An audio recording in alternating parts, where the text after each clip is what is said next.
Assalamualaikum warahmatullahi wabarakatuh. Saya Hadilan Perdana dari kelompok 4 akan menjelaskan materi tentang sinkronisasi bagian critical session dan semapur. Critical session merupakan suatu keadaan sistem yang terdiri dari n proses, di mana semua berkompetisi untuk menggunakan data yang digunakan secara bersamaan. Setiap proses memungkinkan untuk mengubah variabel umum, mengubah sebuah tabel, dan menulis file dan lainnya. Critical session adalah sebuah segmen kode di mana sebuah proses memiliki sumber daya bersama yang diakses terdiri dari yang pertama entry section, kemudian critical section, exit section, dan reminder section.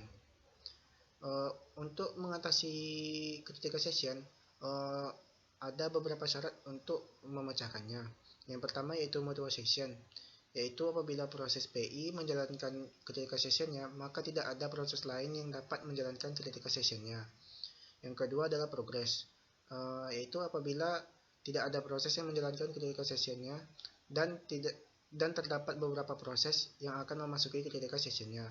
Yang ketiga bounded waiting, yaitu terdapat batasan jumlah waktu yang diizinkan oleh proses lainnya untuk memasuki critical session setelah sebuah proses membuat permintaan untuk memasuki critical sessionnya dan sebelum permintaan dikabulkan.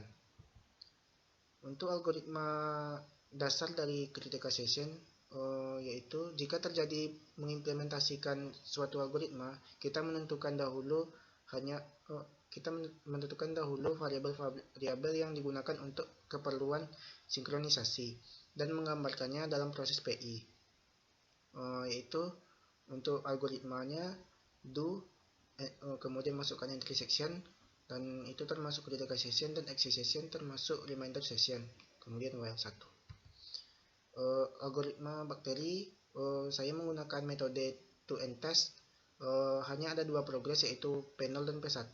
Struktur umum dari proses ini yaitu yang pertama ada algoritma 1, yaitu variabel yang digunakan bersama int term pada awalnya adalah term 0 dan term 1, di mana term i yaitu PI dapat memasukkan ke critical sessionnya. Algoritmanya itu while true, kemudian masukkan termnya untuk term i nya untuk critical session dan term j nya untuk reminder session, kemudian dijalankan. Untuk algoritma ini memenuhi syarat mutual exclusion namun tidak memenuhi syarat terjadinya kemajuan. Algoritma yang kedua yaitu variabel digunakan bersamaan, kemudian masukkan boolean flag 2 pada awalnya, yaitu flag 0 sama dengan flag 1 sama dengan false, di mana flag i sama dengan true. Maka PI nya dapat dimasukkan ke critical sectionnya. Algoritmanya itu while true, kemudian masukkan flag i nya sama dengan true, kemudian while j itu termasuk critical session, dan flag i sama dengan false termasuk reminder session. Algoritma ini memenuhi syarat mutual exclusion namun tidak memenuhi syarat terjadinya kemajuan. Kemudian untuk yang ketiga, menggabungkan variabel yang digunakan secara bersamaan dari algoritma 1 dan algoritma 2, dikenal dengan nama algoritma Peterson.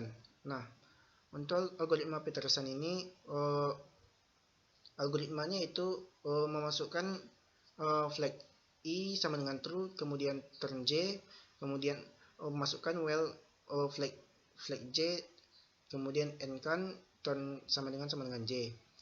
Itu termasuk critical session, dan flag i sama dengan false, yaitu reminder session. Maka algoritma ketiga ini memenuhi ketiga syarat menyelesaikan critical session pada dua proses. Kemudian semapur. Semapur adalah pendekatan yang diajukan oleh Dijkstra dengan prinsip bahwa dua proses atau lebih dapat bekerjasama dengan menggunakan penanda-penanda sederhana, seperti proses dapat dipaksa berhenti pada satu saat sampai proses mendapatkan penanda tertentu itu. Penggunaan semapur, adanya semapur mempermudah penyelesaian critical session pada end process. Penyelesaian critical session menggunakan semapur menggunakan variabel umum yaitu semapur mutex. Variabel semapur mutex ini diinisialisasikan sama dengan 1. Sedangkan struktur program untuk proses PI adalah do, kemudian wait mutex, itu termasuk critical session, dan signal mutex untuk remainder session. Contohnya yaitu semapur memiliki variabel penghitung. Ia dapat digunakan ketika beberapa threads ingin mencapai suatu tujuan secara bekerja sama. Misalnya ada thread A yang ingin memasukkan informasi dari dua basis data sebelum ia dapat maju. Akses kedua basis data tersebut dikendalikan oleh dua thread B dan C. Keduanya memiliki